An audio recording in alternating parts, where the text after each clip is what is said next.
So you probably ended up here because you were going through a separation or divorce, or you're thinking about going through a separation or divorce. And the thing is that, well, when you go through that process, we can't emphasize enough how important it is for you to choose the best divorce lawyer for your case. So if you're looking for a lawyer, the thing is you want to make sure that you don't make a disastrous mistake. And in this video, I'm going to share with you what you want to look for the best divorce lawyer for you and your case. And you're going to want to stick around to the end of this video, because at the end of this video, I'm going to share with you the top 5 questions for you to ask your potential divorce lawyer to make sure that they are the right fit for you.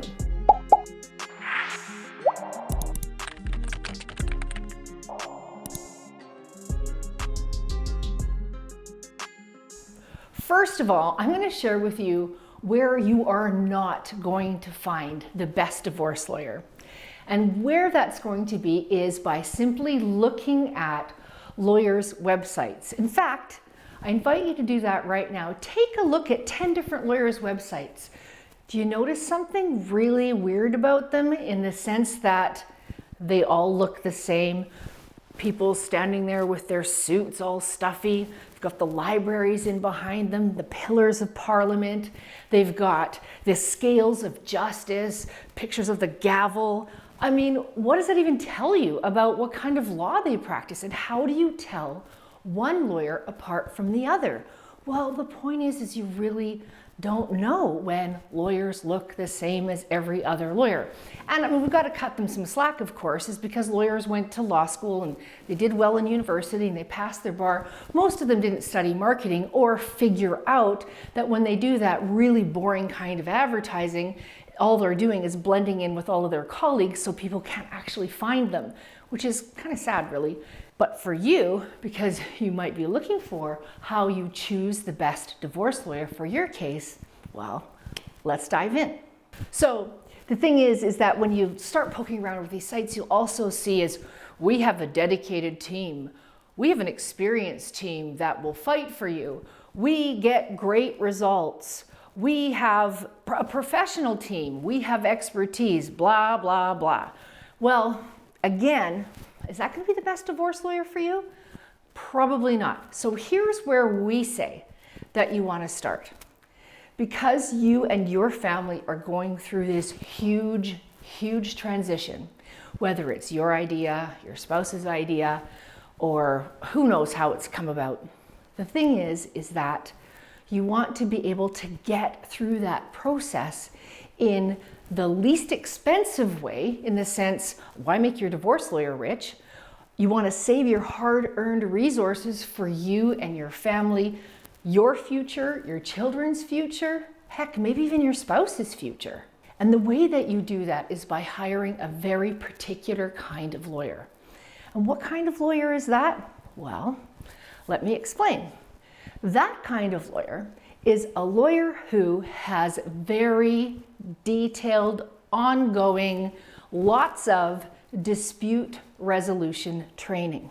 What's that? Well, so back in the olden days, the 90s, when I was in law school, we had something that we learned about or heard about called alternative dispute resolution training, or alternative dispute resolution. What was that? Well, it was this totally new, wild idea. The idea is, rather than having people with any kind of dispute, including family law matters, going through a separation and divorce, well, what used to happen is the lawyers would start a legal action, the parties would battle it out in the courtroom or just before. There'd be this scorched earth policy, and when everybody hated each other's guts, were completely broke, hating their exes forever, dragging their kids through the mud, they'd go, wow, maybe we should settle this thing.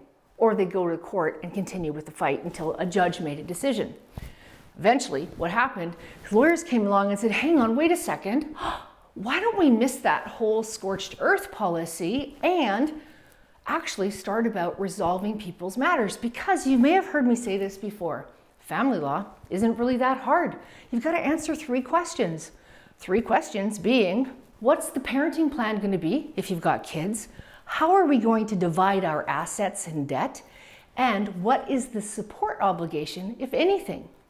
So a bunch of lawyers get together and say, hey, you know what? Let's avoid that scorched earth policy, like I said, and let's try and get to the resolution sooner rather than later. The crazy thing is that is easier said than done. And what lawyers realized is that in order to get to that yes, in order to get to that agreement, it required additional skills that go way beyond what lawyers learn in law school. Those additional skills are, well, interest-based negotiation, or all the stuff that lawyers have to learn to become qualified to be mediators, to be qualified to become arbitrators, or to become qualified to practice collaborative law. If a lawyer is a member of the collaborative family law group, they actually have to have a lot of dispute, not so much alternative anymore, but dispute resolution training so that they can get their clients to the goal of getting a yes and an agreement without doing positional-based bargaining. It's really powerful, and if you are looking for the best divorce lawyer for your case, you want to make sure that they have that dispute resolution training. So although it's really great when lawyers have great intentions about getting you across the plate, your matter across the plate of being concluded once and for all, it's wonderful. However, it does take additional skills, additional training. So when you are choosing the best divorce lawyer for your case, here are some things to think about, or to turn your mind to, or to research. One thing you might want to do is check out their online reviews. The great thing about online reviews is, well, they might tell you a lot about the lawyer that you are going to potentially choose. And I'll give you an example of this. In my community, my city, which is relatively small, there was this lawyer that had really great cases. He was really involved in the community, went out a lot, he was all over the place, and whenever he met somebody, particularly if they had money, he would really ingratiate himself to them, say, wow, I can really help you with your case. And these people would be like, oh my gosh, I've found my lawyer, I'm so excited. And he would convince them that he'd be able to move heaven and earth and get great results and win their case for them. And it was just gonna be so amazing. And yet, well, he was really great about bringing the client in, but when it came to serving the client, getting the ball across the plate, as it were, or even getting it resolved and not gouging them for fees, well, you know, he didn't come through on any of his promises.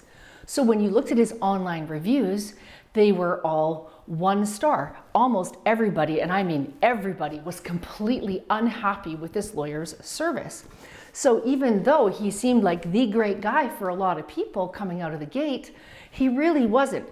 Now, of course, sometimes online reviews, you know, there might be a negative review. You can't please all of the people all of the time. That is true. However, if all you're seeing is 1 star, 2 star reviews, maybe steer clear, run, walk away from that lawyer. They are not the best divorce lawyer for your case. A second thing you want to do is you want to make sure that when you meet with them, that they have a very clear communication regarding A, how are they going to be communicating with you? How are they going to run your case? What is their plan and strategy? And really importantly, are they transparent about their billing practices? Now, I always tell my clients, unfortunately, I've had a lawyer more than once. And then all of a sudden I would get this bill and I'd be like, holy cow, what did they do for $8,000?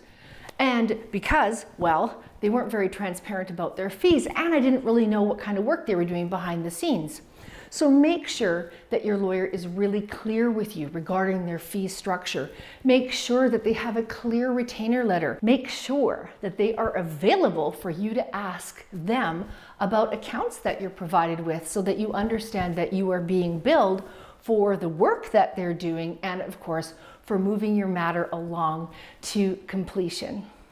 Finally, another thing that's super important to think about is, well, how do you feel when you meet your divorce lawyer? The thing is that, well, not everybody resonates with everybody else. And going through the separation and divorce process, the best divorce lawyer for you is going to be somebody that you feel that you can share your fears with, that you can share your hopes with, your expectations with, that you know that at some point you might end up being kind of vulnerable in front of that person. Really importantly, do you like them? Or do you feel that they like you? The solicitor-client relationship, that lawyer-divorce-client relationship, it gets kind of, well, it's a close relationship, at least for a period of time. Sure, it's a professional relationship, but you're going to probably spend quite a bit of time together.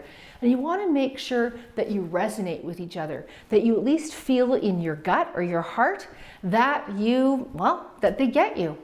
If you like what you see here, hit that like button and hit the subscribe button so you will be kept apprised of every time I release a new video. And last but not least, if you want to leave a comment, be sure to do so because I will always respond. So, as promised, if you're looking for a lawyer, what are the 5 questions that you are definitely going to want to ask them to make sure they are the best divorce lawyer for your case? And I've already hinted at them, but let's dive into what those are. First of all, you're going to ask them, are you qualified to practice collaborative family law? Part of that is, do you have dispute resolution training? Do you have mediation training?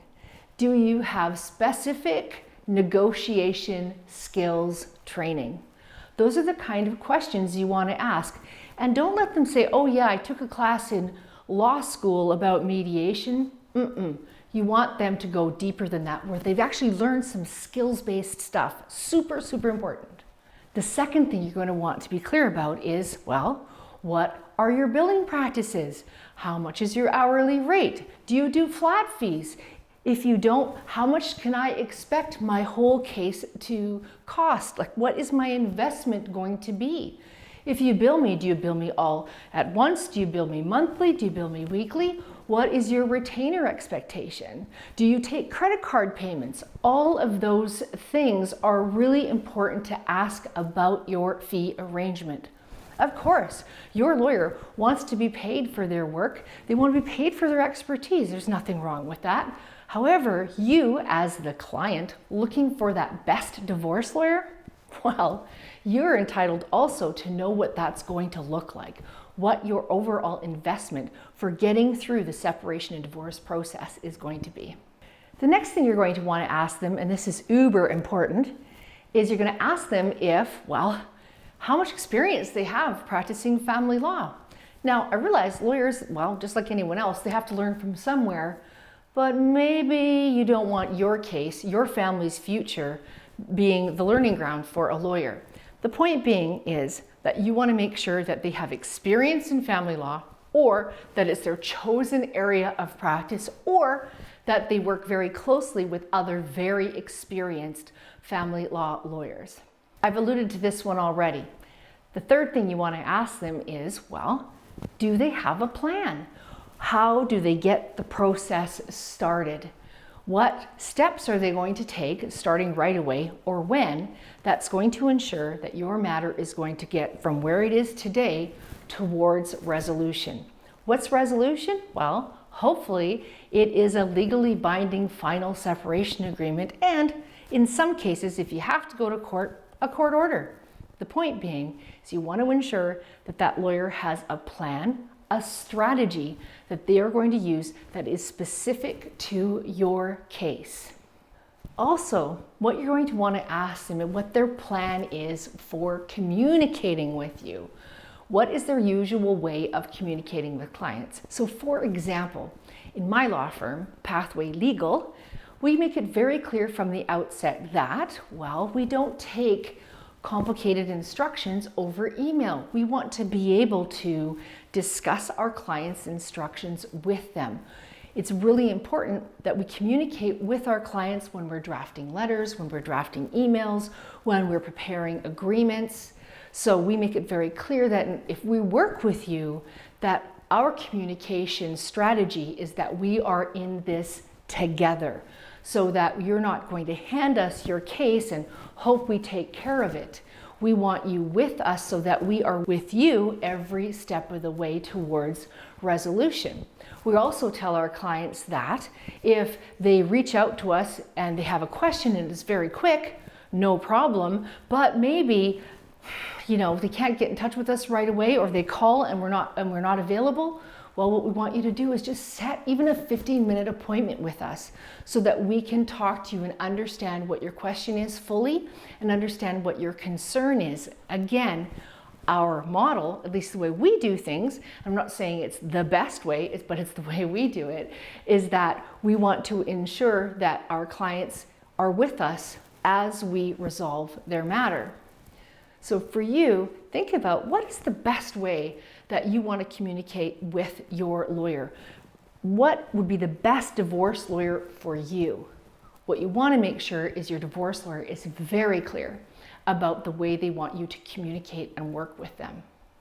Finally, this is super important because, well, if you've been following me for any length of time, or if you've watched any of my videos, you will know that, well, I have a strong belief, and my law firm, Pathway Legal, we have a strong belief that we want to use court as a very last resort because it's expensive, because it's stressful, because it causes lots of turmoil, because it takes longer.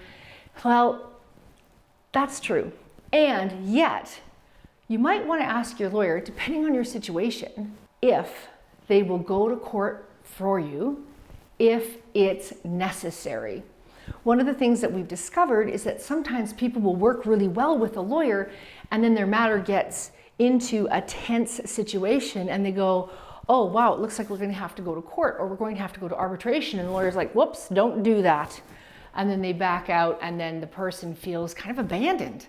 And so hopefully you have the kind of case that doesn't need to go to court. But if it does, it's worth asking, or it has even a chance, an inkling, it's worth asking your lawyer, your potential lawyer, is will they go to court for you if necessary? So this is Val, and I'm so glad you're here. And in this video, I've shared with you about the questions you want to ask when you are wanting to hire the best divorce lawyer for your case, and the things you want to think about when you're thinking about hiring the best divorce lawyer for your case. So if you like what you see here, hit the like button, subscribe so you can be kept apprised of all my new content as soon as it's released.